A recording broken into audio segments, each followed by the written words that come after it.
Welcome back to Software Engineering Fundamentals, the Using Git video series.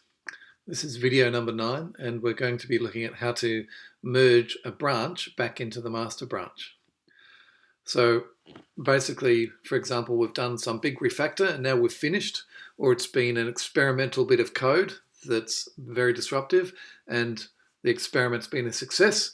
So we now want to merge that code back into the master, which all the other team members has been working on, and we may get some conflicts. All right, so the command we use is called merge, not to be confused with the automatic merging when you pull. So this is a merge of a branch, and let's just have a quick look. So what we did last time is we pushed and pulled and were able to switch between branches, and we actually created a branch which was in the cloud, and so what we're going to do this time is we're going to do a merge. What we're going to do is actually do our merge locally. You can do it on GitHub, but what I want to show you is how to do it locally, which is a much better approach. You get a much better, if you get a lot of conflicts, and a lot of conflicts that you have to resolve manually, it's better to do that on your local machine than to try to do it in GitHub. And what I won't show you is deletion, but just so you know, you can, once you've finished with a refactor, you can just leave that branch lying around and never use it again, but it's good for history. If you really do want to delete it, you can, but you need to delete it both locally and in the cloud. But I won't show you that.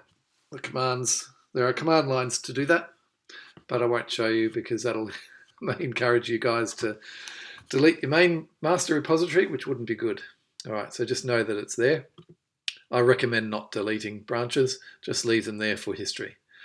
Okay, so what we're going to do is we're going to locally, what we're actually going to do is we're going to go to the master and we're going to merge in the refactor into the master. All right, so let's make a start. All right, so here we are back at our main user. We're actually in the refactor branch, so we'll switch back to master because to do a merge, you want to be in the one that's in the branch that's receiving the merge. So we'll go and switch to the master branch. Okay, and now we want to do a merge, so we go back to team again and find the merge command. All right, so that means merge branch. So we'll click on that. And yeah, please identify yourself. It's not a great email address.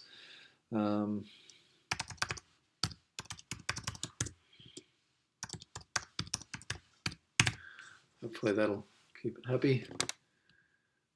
That's just picked up my username email address. Don't know why it's doing that. All right, so I've identified myself. Okay, now you can see we're currently in the master. That's with the little black and white tick on it. So this is saying select a branch or tag to merge into the master branch. And we want to merge the entire refactor branch. So we could use a local one or a remote one. I recommend you just do it locally. You pull everything you can, the latest branches from the repository. Make sure your team members know that you're going to do this, and maybe they need to hold off work for a little while you do this.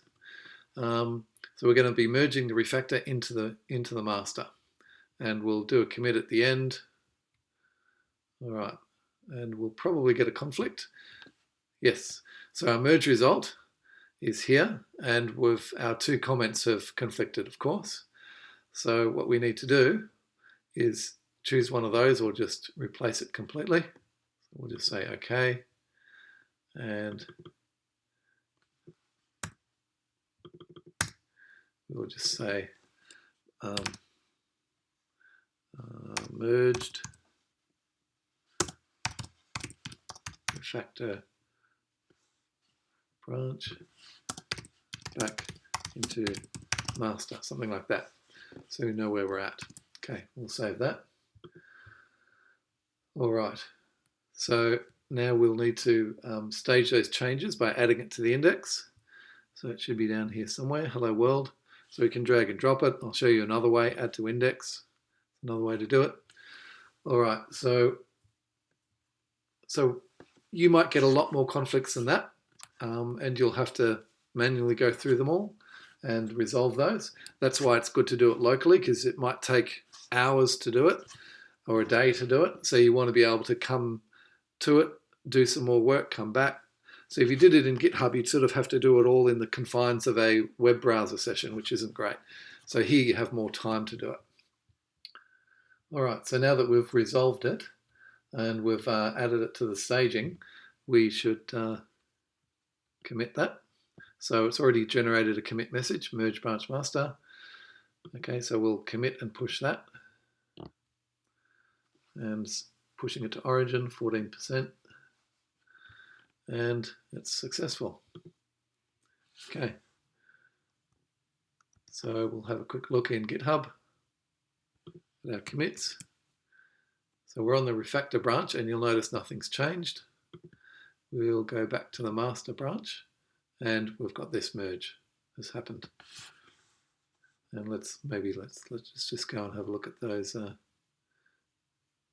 files. Look at the source to verify that that's in the cloud. Hello world. Comment is merge Refactor branch back into master. There you go. All right. So I think that's all I wanted to show you. That's how you merge it back. Be aware if you do a really long refactor with lots of changes, and if your team members have done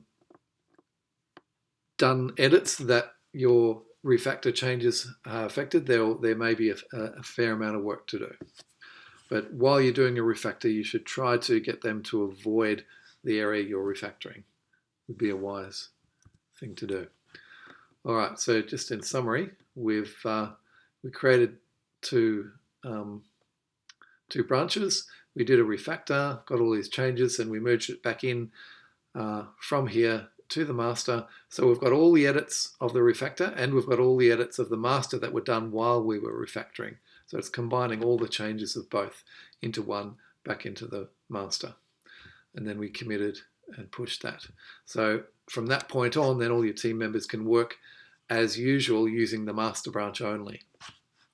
Now, I recommend for all your projects, generally, it's very rare that you need more than one branch. For your projects in this assignment, I recommend just using the master and committing and resolving conflicts frequently. So you commit frequently, you push frequently, and resolve those conflicts as soon as possible, and talk to your team members about it when you do it.